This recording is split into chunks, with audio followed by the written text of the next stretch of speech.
Hello guys, in this video I'm going to show you how you can enable or disable Cortana on your Windows operating system. So to enable Cortana, if it's already disabled in your Windows 10 operating system, what you need to do is you just need to click your start menu button here and then go to settings. So click the settings option, and in the settings you need to go to privacy, and in the privacy go to this option called speech, inking and typing. Okay, and in here you will be able to see get to know you, and this is the option which you need to click to enable Cortana. So if it says get to know me, that means Cortana is disabled on your operating system. So you just need to click this button and then you just need to turn it on. So just click turn on and then it will turn on your Cortana.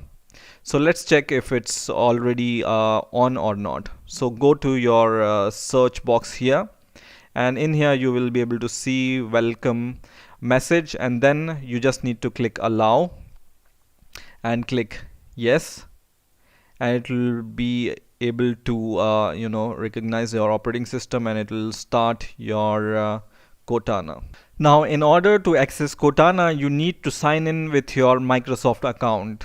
So whatever Microsoft account you have, you need to sign in with it. It can be Outlook or any other Microsoft account. And when you sign in with your account, you will be able to access Cortana in your Windows operating system, right? Now in order to disable it, it's the same way. You just need to go to a Windows start menu here and go to settings, and in here go to privacy once again, and then go to speech, inking and typing option, and then you just need to stop getting to know me option. So you just need to click this stop getting to know me button and then turn off. Okay, so in this way you can enable or disable Cortana on your Windows 10 operating system. I hope you have enjoyed this video. Please rate, comment, subscribe, and bye for now.